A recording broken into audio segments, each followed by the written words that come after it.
Hey, this is Sush. And this is Ashley. And this is We Should Pod That. Right. We should watch that with Ashley and Sushi. Feel the vibes, it's a night so lush.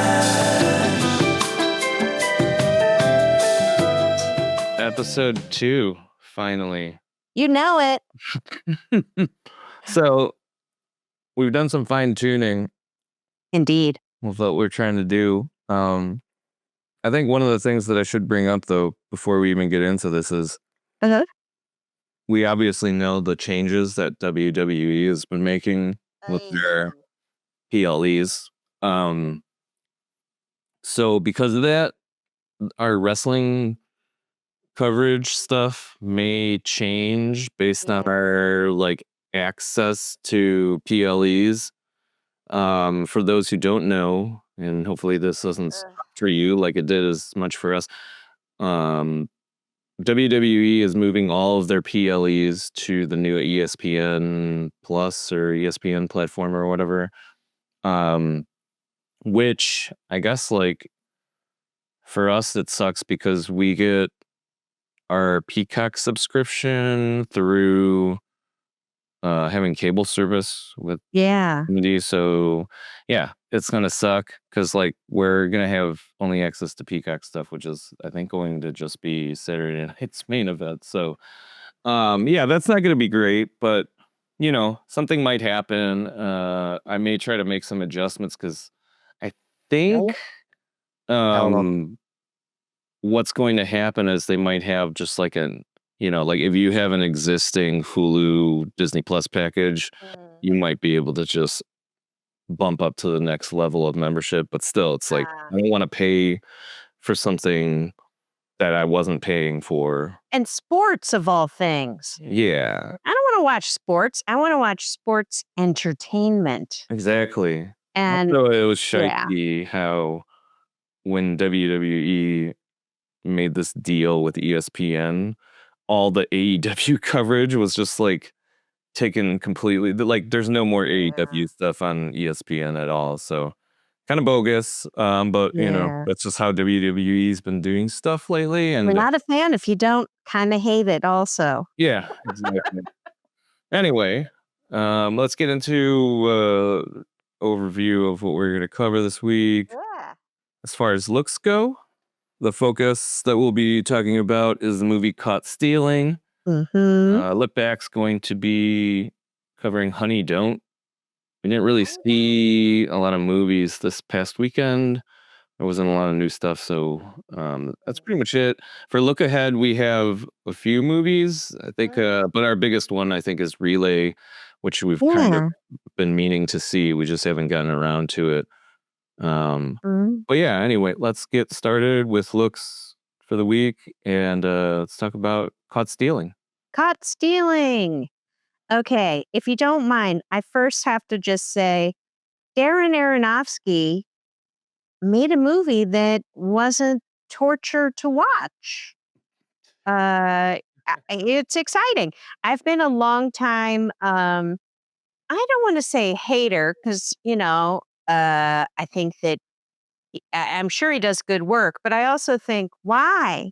Why? Is your whole point in life to make people suffer? What's the point? I feel like a lot of his movies they show a lot of suffering, but don't really seem to have an original or interesting or fun story. So when I saw the trailer for Caught Stealing, I thought, ooh, fun. And then I saw Darren Aronofsky directed it, and I thought, uh-oh.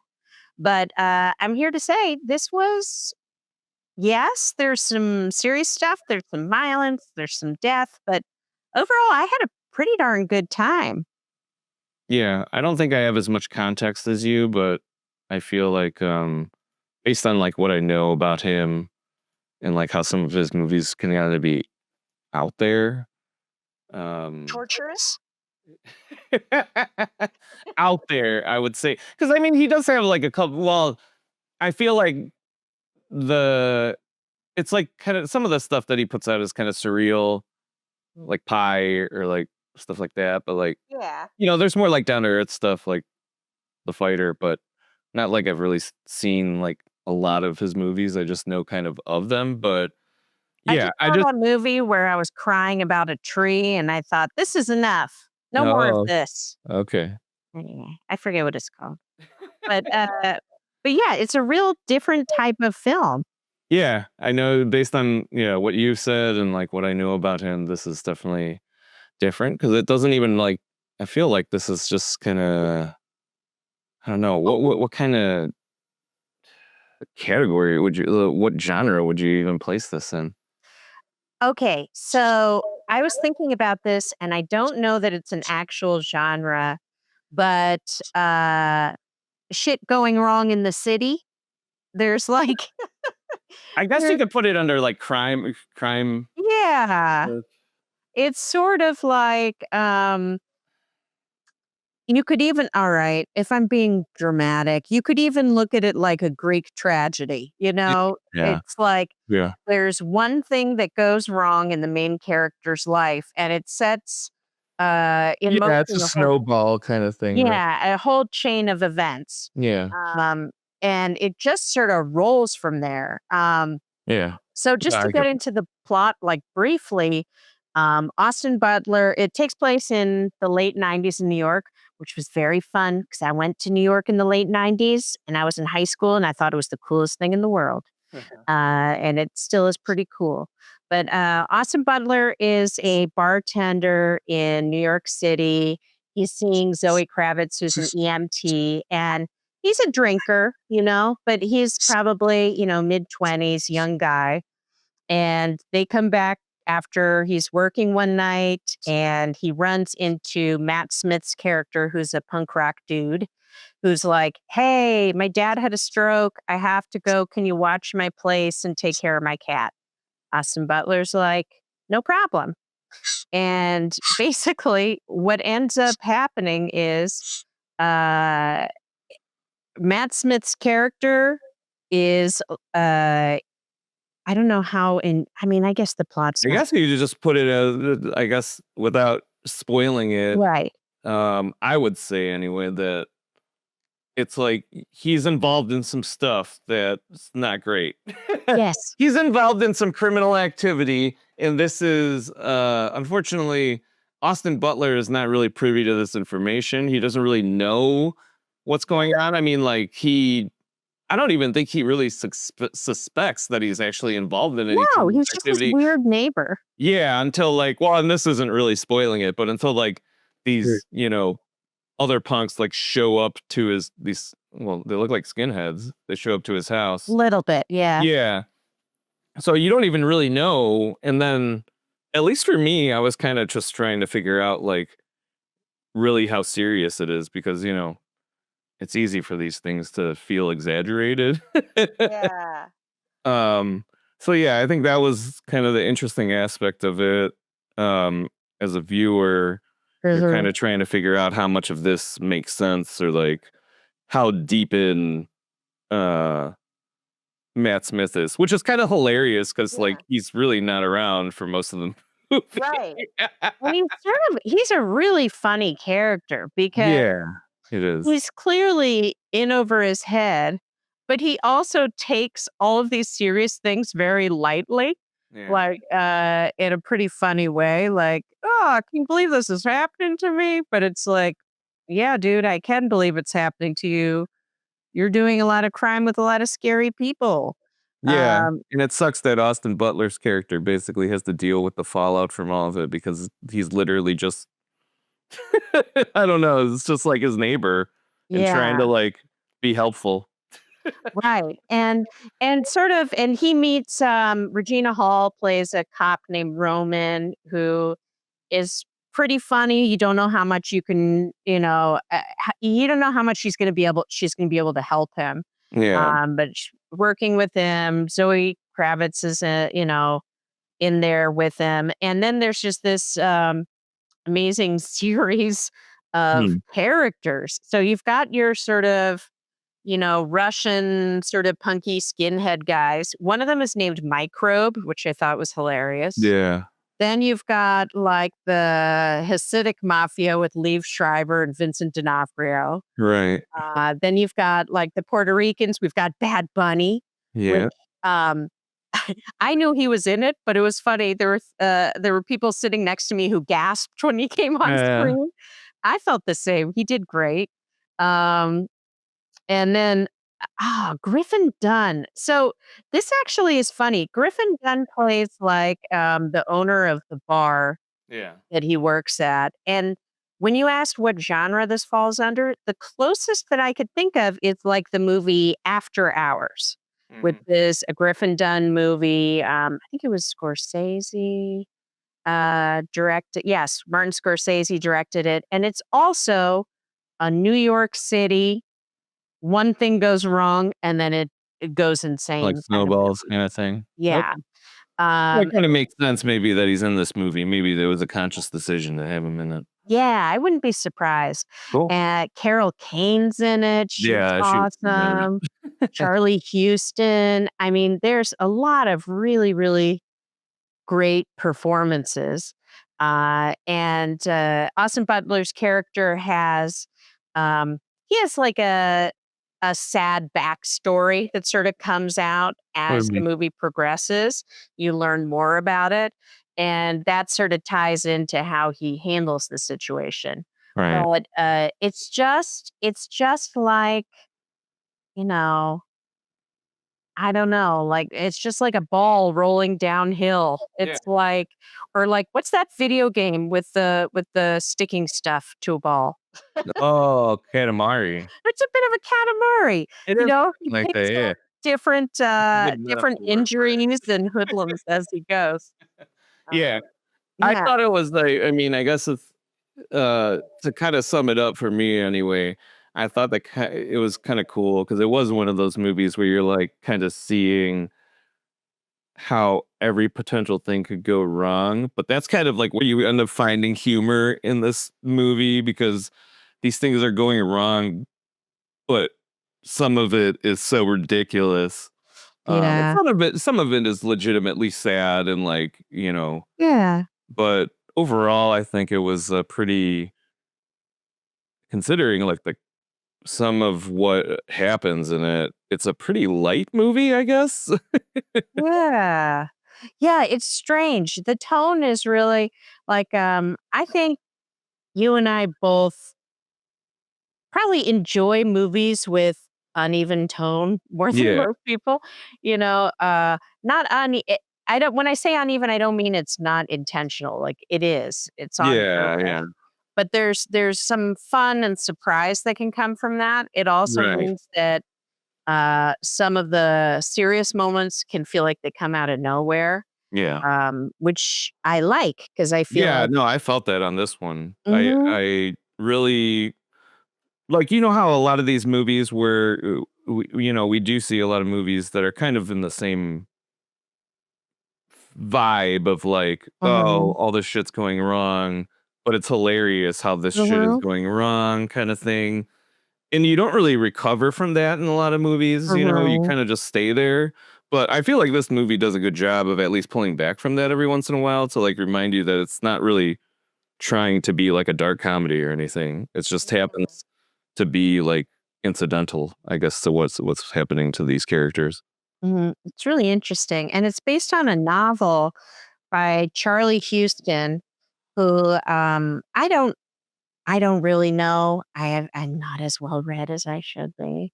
But he actually started out as a comic book writer. So he's writing Wolverine. He was into some Shang-Chi, a bunch of Moon Knight, actually. Cool.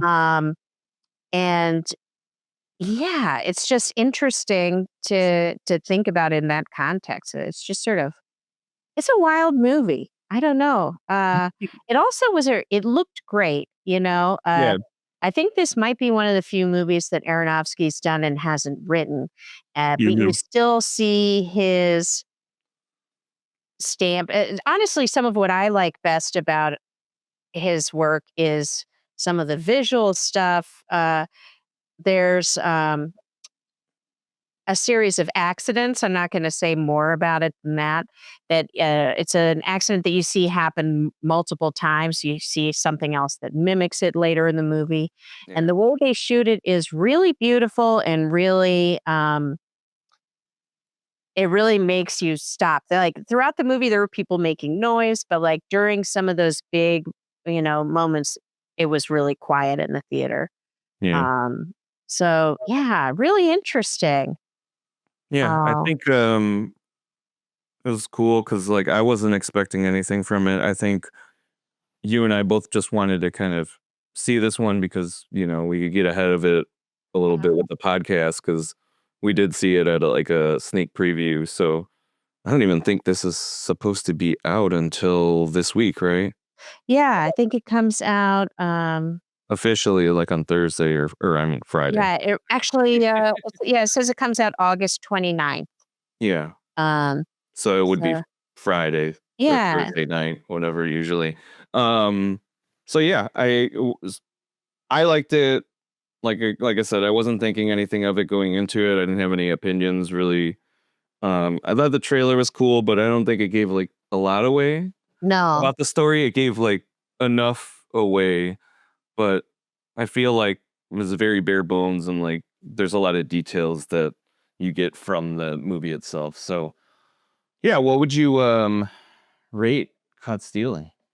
sure. So in terms of enjoyment, um, part of this is based on actually they had two trailers. One that was a really light tone, Mm-hmm. and one that was a little bit more serious. I Okay. saw the lighter trailer first, and that's what I was kind of hoping for. Yeah. So my enjoyment, I'm going to give it a 3 out of 5. Okay. I think if it was just a little bit lighter, like in that trailer, maybe it would have been higher. But again, the performances are all great. Austin Butler, again, I feel like I shouldn't have done this, but I feel like I didn't take him as seriously as an actor. Yeah. Um, in when I first started hearing his name and seeing him, and I think that was just he's a young, attractive guy, and I just thought maybe he was more of a like teeny bopper type Yeah. I mean, actor, but he's really good in this. Um, so I would give it, a 3 for enjoyment. I think that in terms of quality, I gave it a bit lower, 2.5. And that's because, you know, it's just a little all over the place. Yeah. It's not something I dislike greatly, Mhm. but I did leave wondering like about different threads of the plot. Yeah. Um, and I did leave sort of wondering what consequences would be there uh yeah, and it sort of doesn't address those.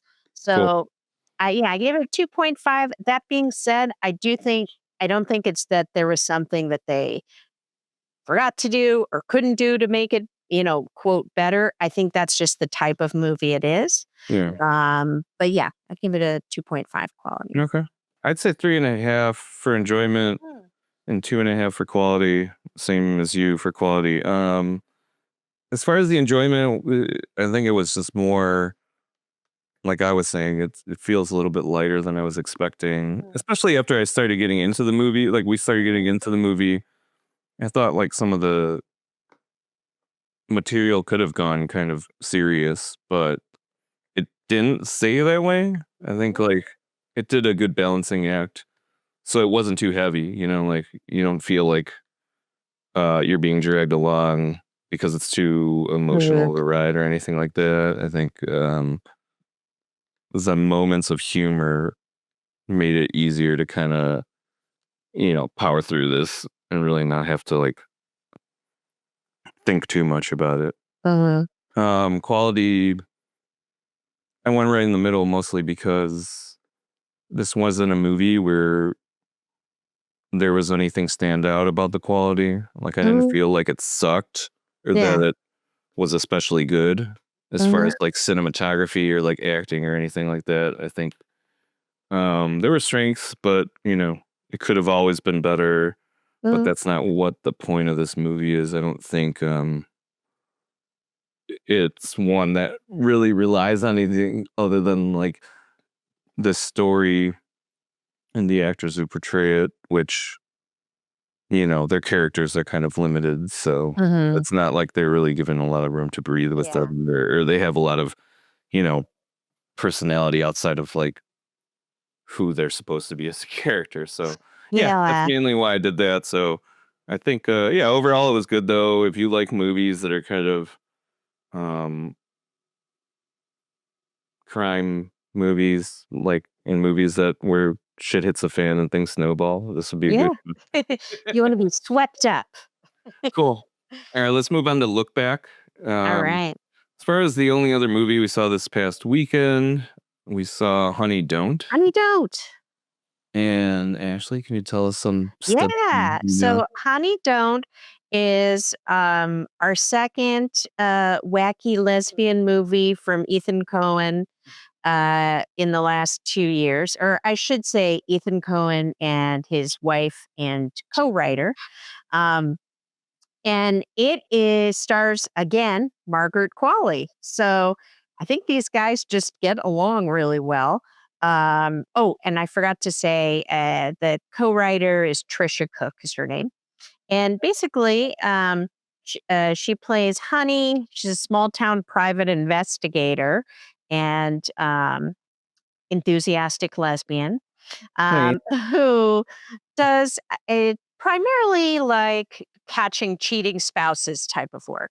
But there is a woman who turns up dead. They think it's a car crash. The night before the car crash, this woman had called Honey and said that she wanted to talk to her about something, about investigating something. And even though obviously she doesn't have the client, she's not officially working on the case, she becomes really dedicated to figuring out what's going on. And sort of along the way, as you do with the Coens, you meet a lot of wacky characters.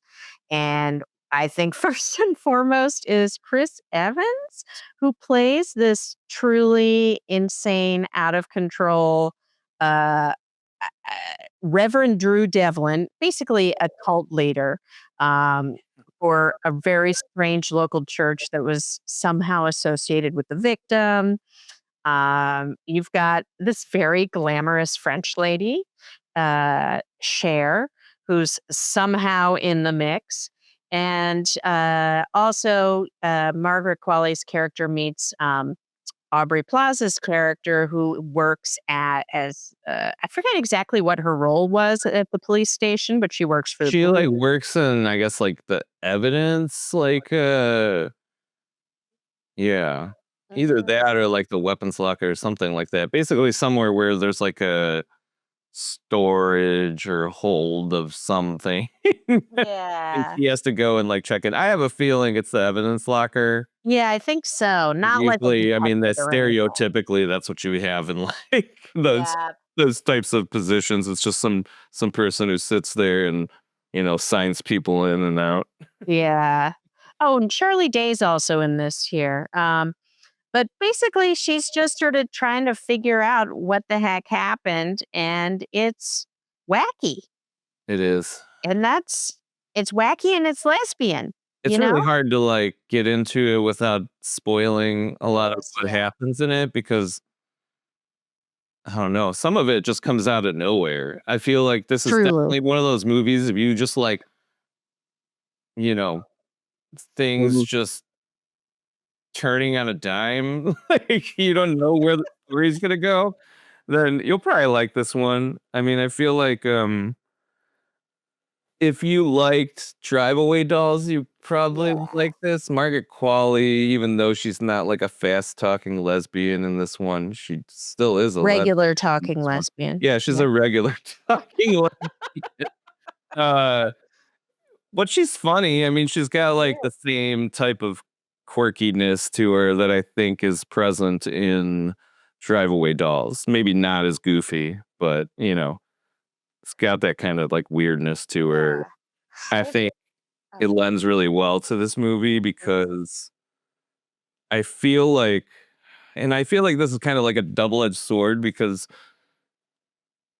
in a way it kind of doesn't ruin it, but it just changes what how the movie feels. But like, in some ways it's good, and in some way it's, you know what I mean? Like, it's hard to explain it without spoiling it, but let's just say, like, there's certain events that happen that dramatically change the tone of the movie. Yes. And it's almost like one of those situations where you're sitting there for a minute and you're like waiting for the punchline to come, and then you're like, oh wait, there is no, like, this is supposed to be serious kind of Yes. thing. Yeah. I think we were talking about, the near the ending, it's sort of like, it gets a little serious, and I Yeah, you found don't know myself whether to wondering take when's the it shoe gonna seriously or drop. not, because everything up until then has been kind of goofy, and like, it's either like at least most of the incidents are like something serious happening, but then something kind of funny, Yeah. either capping it off or like rounding it out somehow. But like at some point that doesn't happen. And then Yeah. you're just kind of, so I don't know if that was intentional, which is Mm. why I think I rated this kind of low on Uh-huh. quality. Um, and I really can't go into it anymore. So I think I'm just going to go straight into the rating. Yeah, go for it. But for enjoyment, I'll give it a 3 because, like, I feel like for most of it, I was enjoying it. I think I like Margaret Qualley when she does roles like this, Me and I too. think I like Chris Evans when he does like kind of weird Ugh, roles that dirtbag. are not like, the honorable hero kind of guy. Uh-huh. So yeah, it was fun. I definitely would recommend it, but I would say maybe keep it as like a backup movie if you guys got something, that you're kind of more eager to see. Yeah. I would say for me, I'm giving it just a little bit lower, a 2.5. I still enjoyed it. I'm glad I saw it, but I do like Drive Away Dolls better. I think they just nailed the ending more. Yeah. Um, the ending of that one comes together in a way that's just as ludicrous as everything else. This one gets a little serious, and you're like, oh, okay, Mhm. at the end. But and in terms of quality, I gave it a 2. Mhm.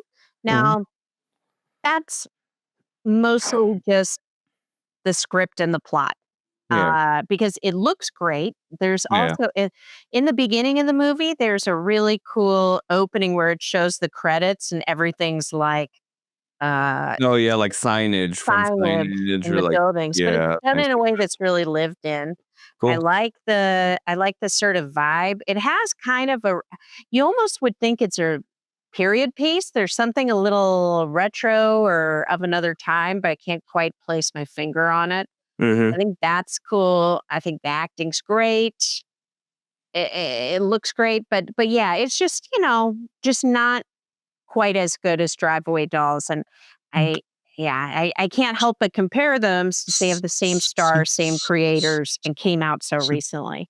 But I would say if you're a fan of the Coens or Quali, or you just like wacky stuff, I love to see lesbian representation. That's awesome. And it's like sexy and it's great.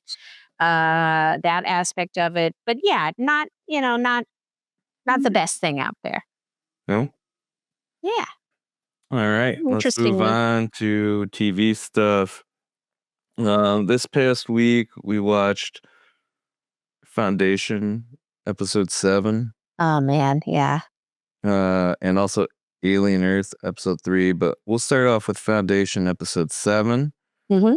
Let me go through the plot real quick. Ah.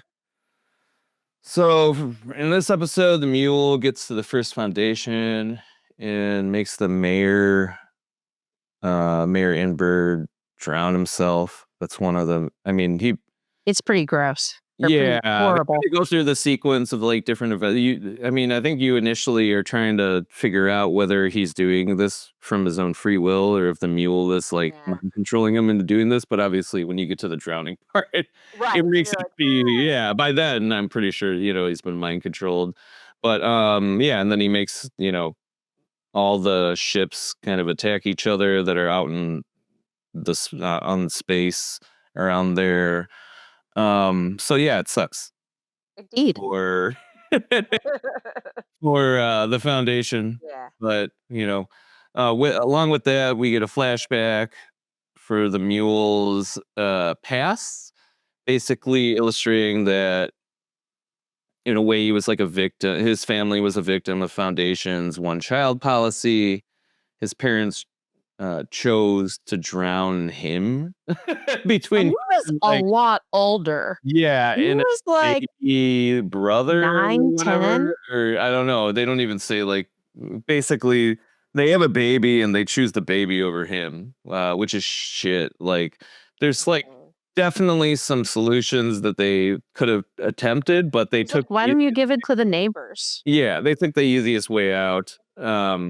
So, he justifiably gets pissed off, and that's kind of when you recognize where he like discovered his powers and everything. Yeah. But he killed both his parents and then saves his brother.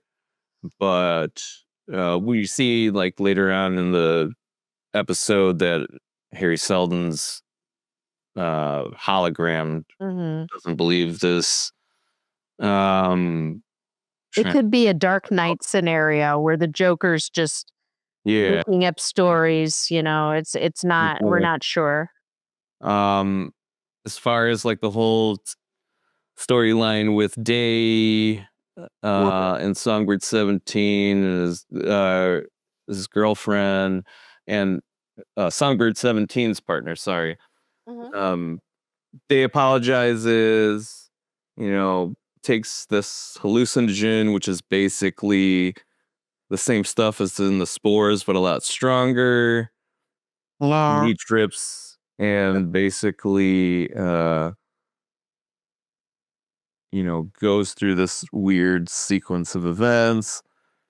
And I don't know how they kind of, that's what I don't understand is like how they see it from their, like, Songbird 17 and like, her partner. I don't know how they saw it, but Well, it's sort of like they're also sort of interrogating him while it's happening. That's true. So you go back and forth between seeing kind of what Day's hallucination is. Yeah, I guess he and says their- some things that probably make sense to them or like make them believe that he's telling the truth and he's not acting out. But Right. basically at the end of this, they call High Priest Sunmaster 18, who basically runs this group that they're a part of. And he's got like a cool scepter with a robot skull on it. Yeah. Hopefully we'll find out what that's all about later on. Well, he says that it's the head of a god that will scream Day's fate at him. Yeah. That sounds I interesting. guess. I just think it means like robots are gonna take over or whatever. Yeah. But anyway, what else happened? Dusk brings Ambassador Quent back to his palace and says that he'll protect her even after he dies, like she'll be fine.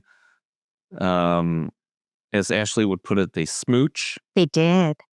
And then you find out Dusk is an asshole because Yeah. he kills a ferret. The fuck. Poor Mallow tries to flee this whole friendly fire situation that's going on because of the Mule. But his uncle Randu basically kidnaps Beta and like tries to convince, Torin to like give in and all this shit, but it doesn't happen. And Torin gets away, but has to leave Beta and his uncle gets killed. And he screams and it's sad. Yeah, it's really sad. And then Han Pritchard, who obviously is a mole for the Second Foundation, Mentalist. just uses his psychic powers to fake his death and gets away. So yeah, that's about it as far as like the recap goes. Ashley, what are your thoughts on this episode? It was awesome. We watched all 3 seasons, and this one is my favorite. But I also don't know if we could have gotten a season this good if it wasn't for all of the information that we've learned already. So things are really coming to a head. I love the Mallows, our influencers, and I'm dying to know what happens with them. Yeah, I hope they're Um, okay. And then yeah, I'm really interested in knowing more about Songbird's religion, and because it looks, uh, you know, intriguing, and I could see how it could go wrong once they, get real robots. I don't know. I mean, I just can't wait for the next episode, basically. yeah, Like, I don't even know if I can predict what's going to happen. I do think that our Magnifico, what's his name? Magnifico something. I think yeah, he wasn't in this episode very much, and I'm really yeah, interested in seeing how he's gonna play out, because I know that right, they really thought that he was gonna help bring down the mole, but then he wasn't particularly active in this episode, so I'm yeah, just, like, seriously dying to see the next one. yeah. I'm feel the same way. I'm really interested in finding out what happens today, Mm. mostly because we've seen like some glimpses into what's supposed to happen in like the trailers, and then also Right. we haven't seen Don in a while, so I really want to know what happens with him because we know that the mule at some point has him on a ship or somewhere. Oh, right, in the Uh, trailer, so was that how it yeah, yeah. So I'm really curious as how we're gonna get there and like how much it's going to matter. I guarantee you that crazy Death Star type weapon that Dust created is Ugh, going to come yeah. into play at some point. So Yeah. I'm just waiting to see what they actually do with it and like how much of that is going to matter. Obviously, because this has very much been a season already where shit's going wrong. Yeah. I feel like that's definitely going to get into the mule's hands, at least temporarily, before they try to come to some solution to like trying to figure out Yeah. how to stop him. But yeah, looking forward to it. This is one of the most consistently strong shows that I've Oh, been so watching because I good. feel based on like the fact that it's easier to keep up with. Like we've been watching some Yeah. other shows that at times have not felt as easy to keep up with, but there's a lot that's been happening. And yeah, like going back to what you were saying about how um the first two seasons really helped to set this up. Yeah. I totally agree with that. The one thing that I do find interesting is that this was, at least for me, I've had some difficulty with not just like, well, with a lot of like newer series, they Uh-huh. take a while to get ramped up. I don't feel Mhm. like Foundation took quite as long, but I do feel like I thought the first season was awesome when I was watching it. I thought the second season was just as good as the first season when I was watching it.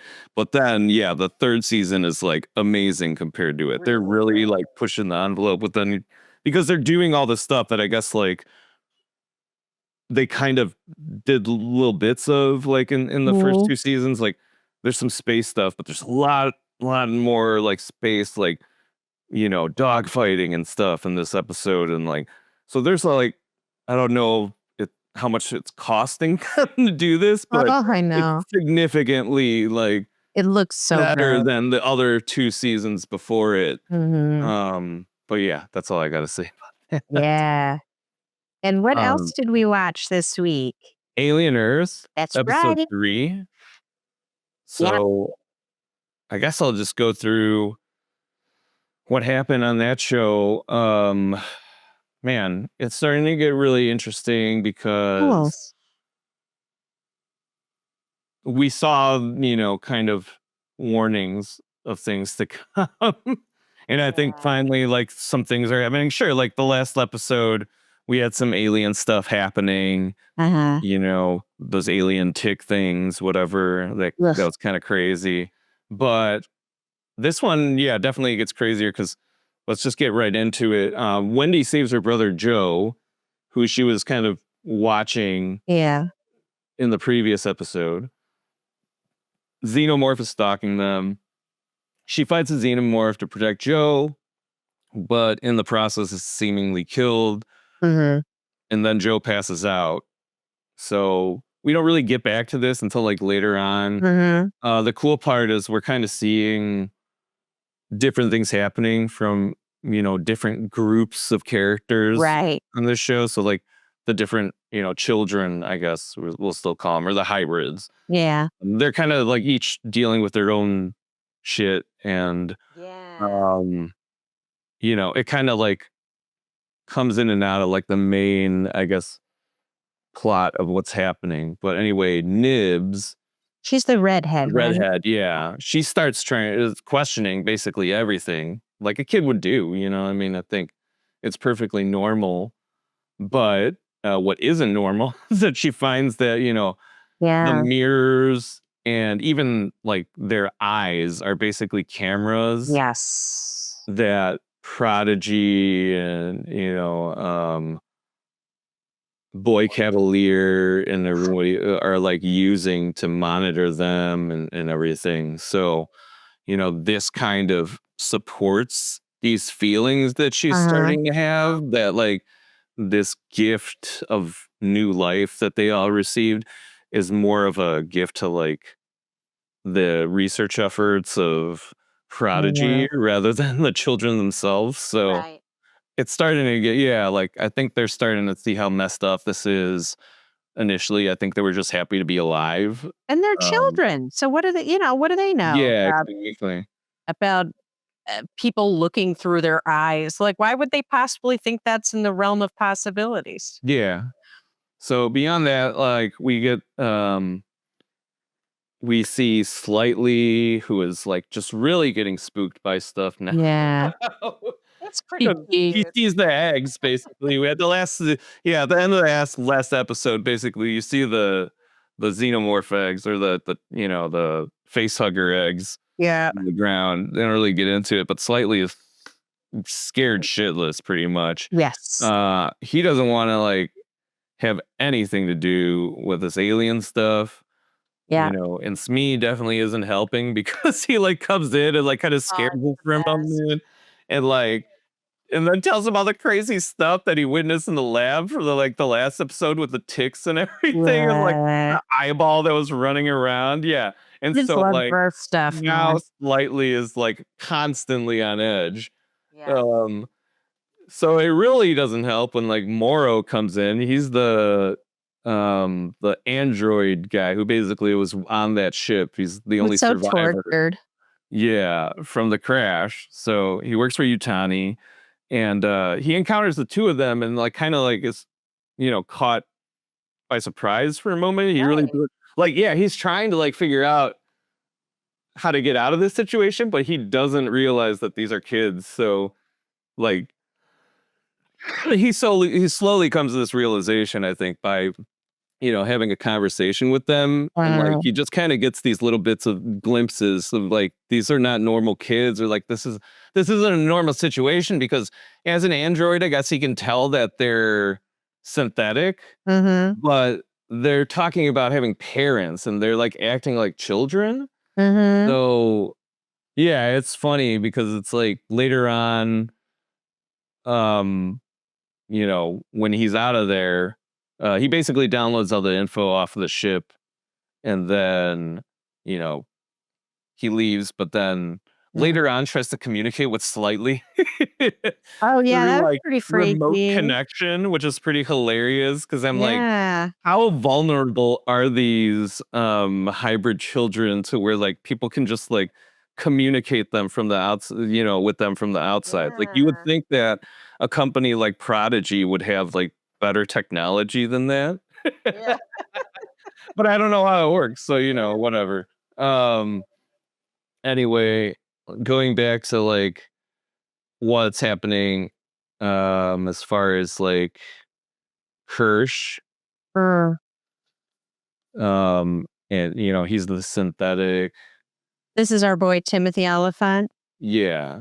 So he basically, I feel like I definitely got like the vibe from him that he's trying to, because obviously he's a synthetic that works for Prodigy, so he kind of follows orders, but at the same time he's like kind of trying to figure out what's going on, like he follows you. Like Boy Cavalier seems focused, like he seems more like he cares more about pissing off Yutani than actually thinking things through about like this whole going on a ship and getting these alien life forms. Well, it was I don't very know. childish and impulsive, you know? Yeah, I think his way of like explaining away like why this is okay or like why he can deal with this is like he's like, oh yeah, we got these like synthetic children now, like it's gonna be fine because we're not using like we're not dealing with real people's lives here. So it's like it's kind of it's like a shit Yeah. kind of like explanation or like reasoning for like justification for like how he can do this stuff, but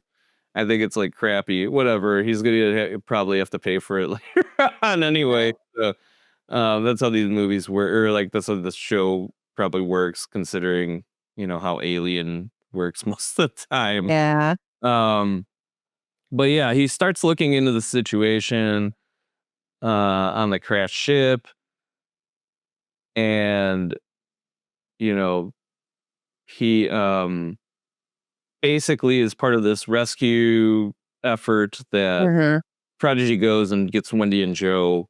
We don't really see, like basically after they pass out, nothing really happens. Right. But Prodigy goes and like acquires them. I guess that's the best way to put it. I wouldn't even say it's a rescue. Yeah. They just like get them and bring them back to the lab and everything. Wendy gets, gets like revived or whatever. But the crazy part is that this was working on interesting. Joe, they extract his lung, and Boy Cavalier has Kirsch extract like this xenomorph. I'm pretty sure it's like, what we would see is like a chest burster most of the time. Yeah, They it's out of like the face the hugger. fetus of the Yeah, chest like burster that right. comes from the face hugger. Yep, and like puts it right in Joe's extracted lung. I am assuming that they're just gonna plug this lung back into him and see what happens. That's already a bad omen. That's like a bad idea. So we'll see what happens with that. But that's basically where we end off, shit is like starting to go wrong, or at least like we see the, I guess, like signs of the setup for things to come. So Ashley, what did you think about this episode? Well, I thought it was hilarious, weirdly. The stuff with the kids and the synths, is that what they are? Mm. Well, the kids are hybrids, right? Hybrids, sorry. The hybrids is both hilarious and kind of horrifying, the actors do a great job, and I think the script's great of showing all the little ways that they're not prepared for this. Yeah, they still like have very kid-like responses to a lot of stuff. You forget about it, I think, like in some moments, but like what I do like about this show is they're really good about like, going back to that like every few lines. So that's interesting. I'm interested in learning more about like Wendy seems to have a connection with the Xenomorphs. Yeah.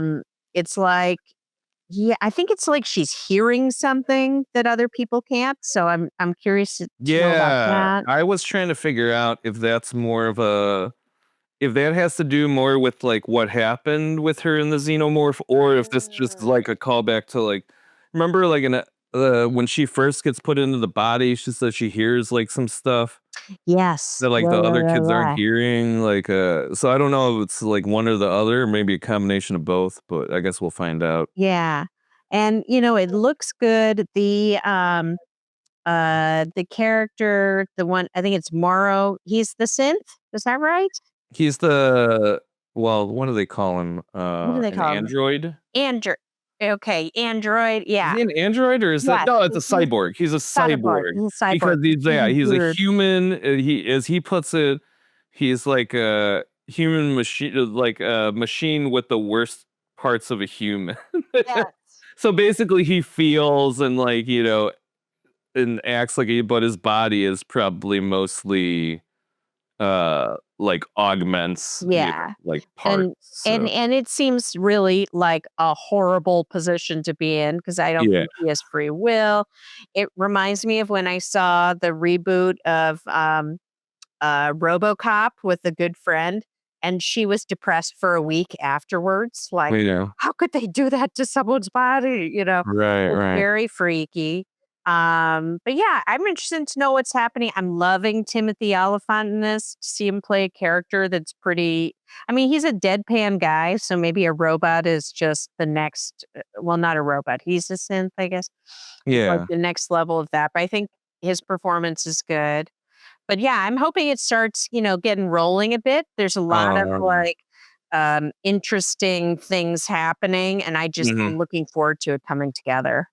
Yeah, I like how I think like one of the coolest parts is I really want to see like Nibs's full on reaction to like when she really starts seeing like what the hell is going on. Yeah, she's I an think we're interesting starting to character. piece it together as like viewers, but she obviously doesn't know as much about what's happening. But when she starts finding out that like they're, you know, this group of kids is basically being used to like deal with this It's pretty insane. alien, well, Yeah. what will probably become a threat. I'm sure she's not going to be too happy about that. Yeah.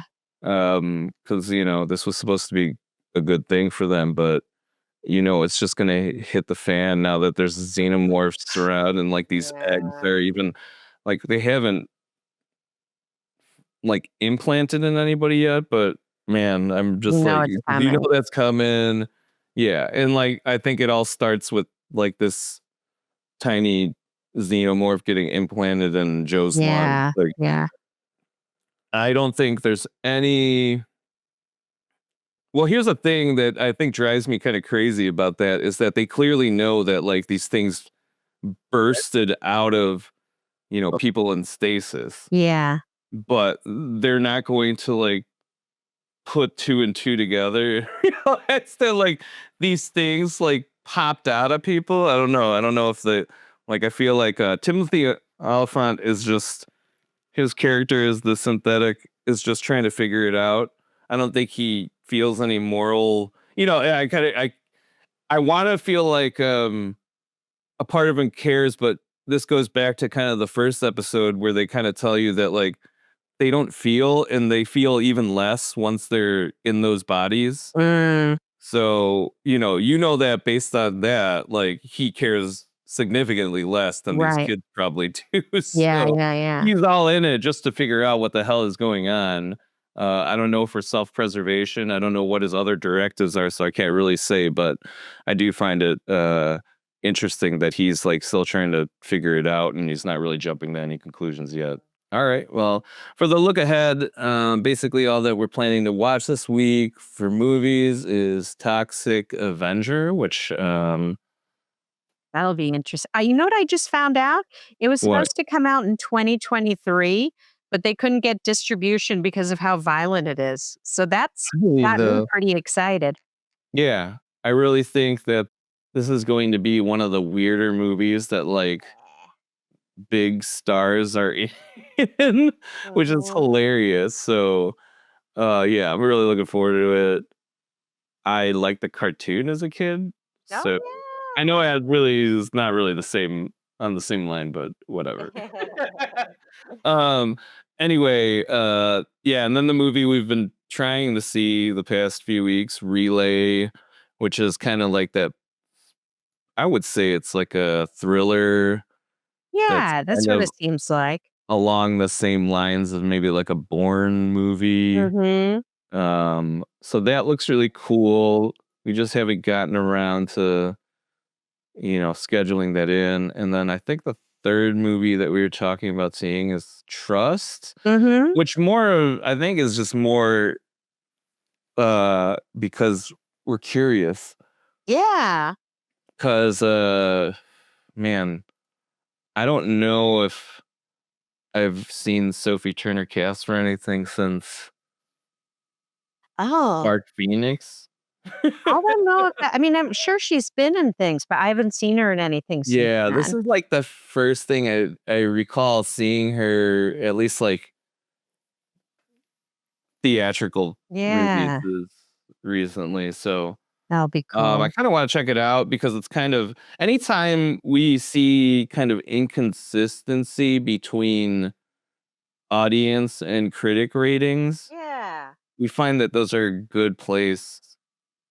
Well, we find that those movies are more interesting because we're always kind of somewhere like in the middle. Yeah, We sure. found that we sort of rate movies in the middle of those two if we're to use Rotten Tomatoes as a basis. So Yeah. kind of curious to see like what we think about this and if it holds up to any of the criticism or whatever. So Yeah. And then that's for TV, I think more Foundation, getting caught up on Dexter, which we've seen, I think, 3 episodes so far, and I've really liked it.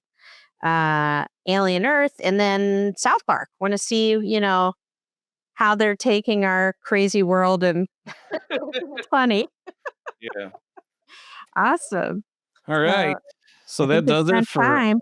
all the movie and TV stuff. Let's move on to wrestling with oh no. Ooh, yeah.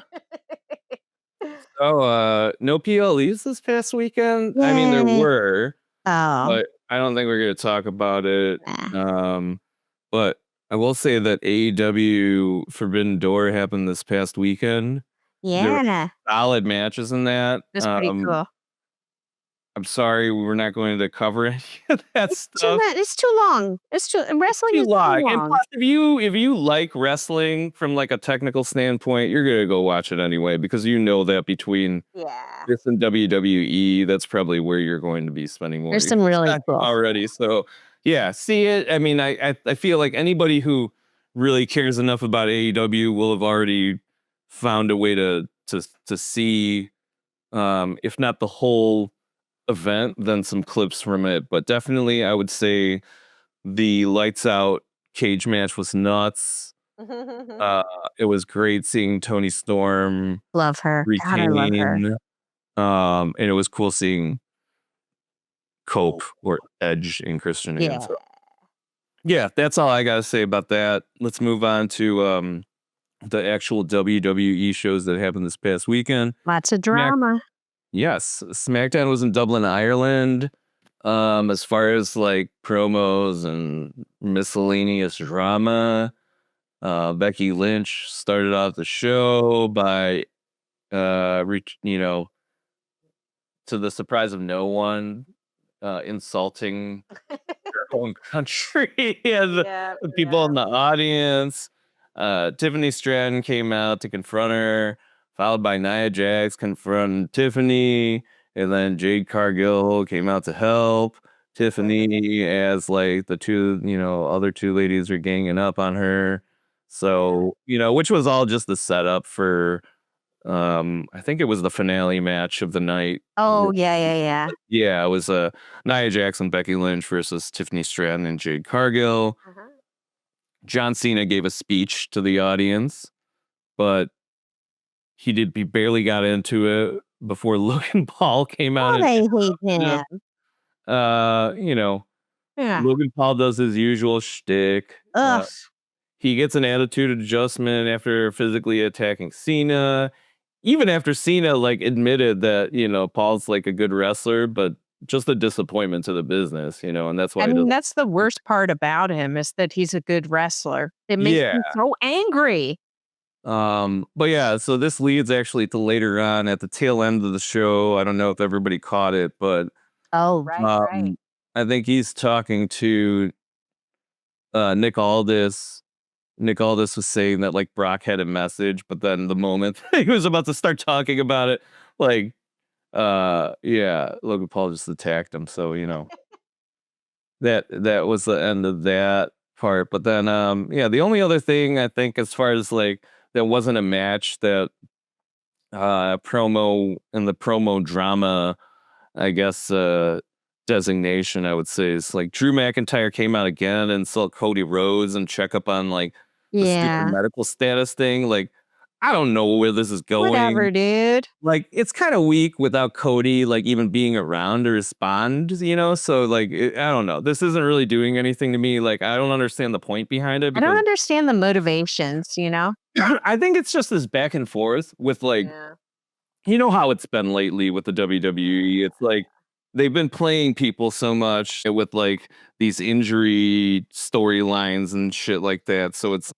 I think every viewer now is like half expecting it to happen. So they have to do this back and forth, I think, until they figure out like what they want to do. They probably don't even know until like the last second because news moves too fast. Like if they tell one person, people are going to find out. So Yeah. it is what it is. Let's get into the matches. Let's do it. We had Mellow Don't Miz, which is, I think, a hilarious name. So silly. For the tag team of Carmelo Hayes and The Miz. They beat the Motor City Machine Guns, Yeah. who I don't really care for. I mean, I know like Saban is supposed to be pretty good. Like I've seen him in other stuff before. I haven't watched Alex Shelley and all that stuff. But anyway, I think it's hilarious that The Miz is just taking most of the credit. Yes. I think that's fun conflict. Yeah, and it just giving just enough attention to Carmelo to keep him from like walking out. Ooh, and then we had my girl Piper Niven versus Charlotte Flair. That was pretty cool. Yes. Charlotte's back to her old gear, but she's still entertaining. Yeah. This is a big win for Piper. This is like the second week that she's been in a match on her own. I think I think it's just, both a huge win literally like against Charlotte because she won against Charlotte and like just getting to do her own thing and like both of the other ladies, on her team, like they're being there to support her has been cool. The Street Profits match versus the MFTs, which is kind of whatever. Like it was all right.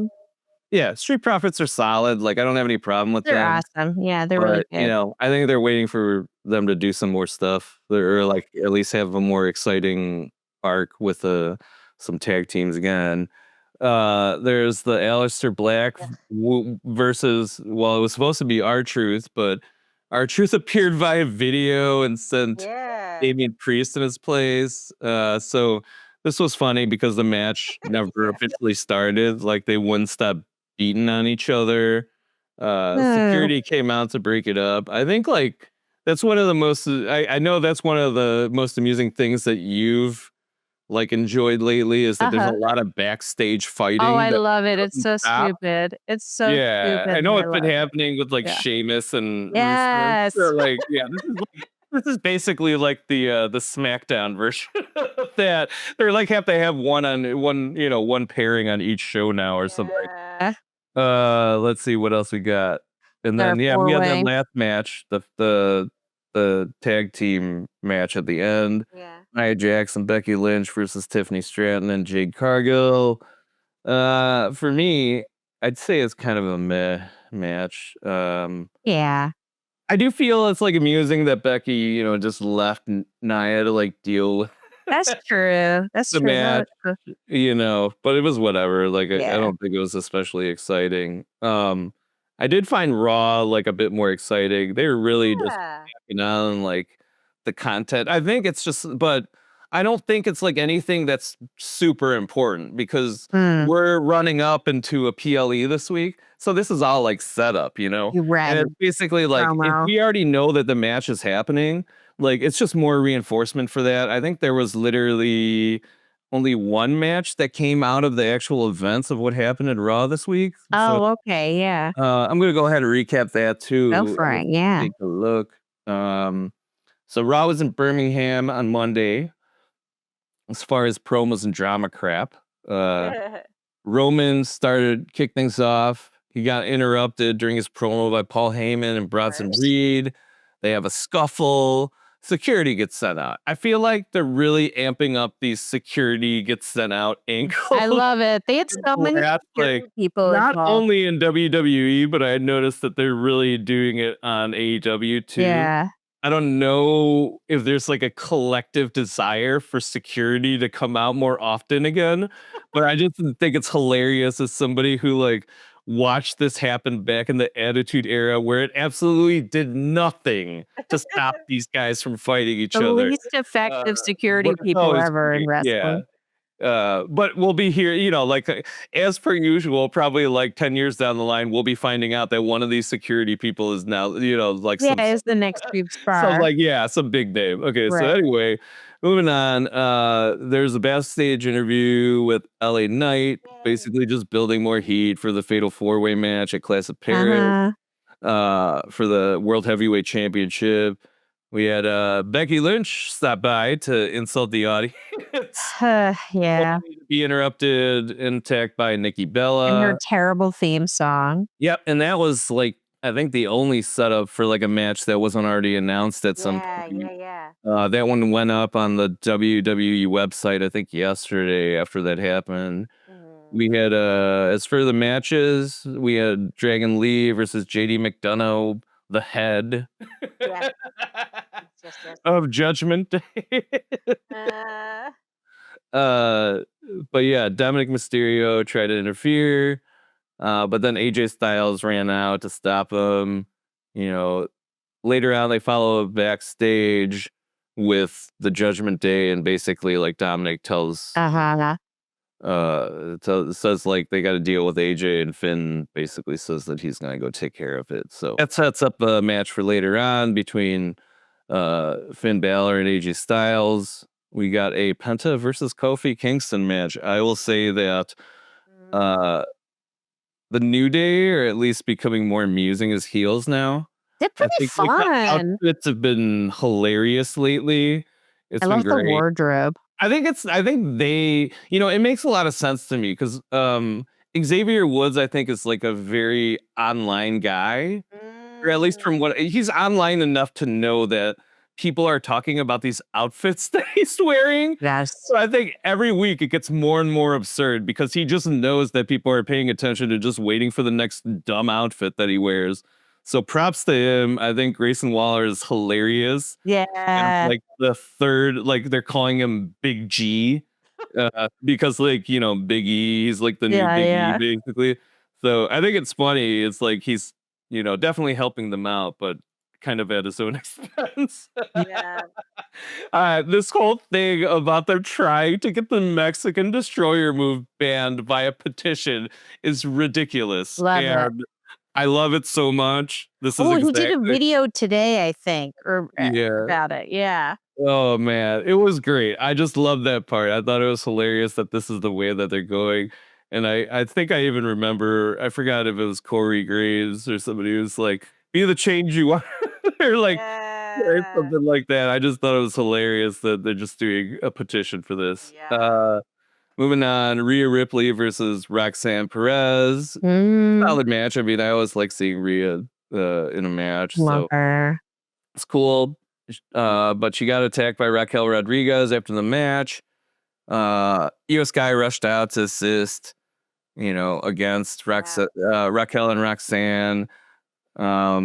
Even though like she initially told Rhea that like they couldn't be friends or whatever, hang out. Forbidden love, man. Yeah. So it's kind of like one of those things where it's when your just kinda besties don't like someone, what are you gonna do? Yeah. So Asuka and Kairi Sane are just like they're hilarious. Giving Io a hard time now. I love all that. It's kind of and I love that all of it's happening in Japanese, and I don't know what's happening, but exactly. They're upset, and I love it. We got AJ Styles versus Finn Balor. They don't want none. It's a good match, but there's no hijinks, so that's why we don't really have anything to talk about for that one. AJ's hair was looking good. It always looks good. Hell yeah. And then the cap everything off, we had Braun Breaker versus LA Knight. Our boy, the Peking Duck, finally. And he's got to feature in his own match. So shout out Braun Breaker, the Peking Duck, who beat LA Knight. Yeah. Seth Rollins helped out. He interrupted and helped them win. But then shortly after that, Jey Uso and then CM Punk both came out to confront Seth and Breaker. So like I think Jay is now at this point though where he's like tired of this beef between LA Knight and CM Punk. Right. Obviously they played it up during the match where he just decides to like attack them both or like not help them. Yeah, so it's like I don't know, it's just kind of the usual stuff because they were just trying to create more animosity across these three who are going to be competing anyway for the World Heavyweight Championship. So yeah, all that is to say that basically they just were building up crap to deal with this upcoming Clash in Paris that's coming up on Sunday. I'm looking forward to it. It's going to be the last PLE we might see in a while. R.I.P. PLE. We'll see how it goes. I don't know. I gotta see. I gotta look into like what the ESPN situation is a bit more. I just don't like the idea of having to pay extra for anything. I know. I hate it. I'm changing stuff all the time, man. We were supposed to get until the end of the year, man. They're just cutting their audience every time they do this. It's so dumb. I swear to God, I'm gonna start changing this over to like full on AEW coverage if like change this, man. I wouldn't be. I don't know if it's gonna be as like fun. Because like it's a little the drama. more serious on that side. Yeah. But, you know, I'm just saying that out of spite, though, because I know that I also have to pay for pay-per-views for AEW. So, yeah, whatever. Anyway, that's all the entertainment that we've digested. Yeah. But I hope everybody enjoyed and got something out of it. If you got any feedback, we'd love to hear it. Yeah. Or if you have anything you want us to check out, let us know. We're always looking for new things to watch. For sure. And make sure to subscribe. Indeed. And like our content. Also, if you aren't following us, you can follow us on TikTok, Instagram, Facebook, and all the podcasting platforms that we're on. So all the stuff. Yeah, thank you, everybody. Thank you, guys. And we'll talk to you guys next week. All right. Bye. Bye. Laughter in the air, friendships touch.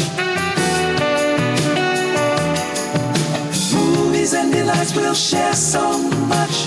Let's enjoy this side.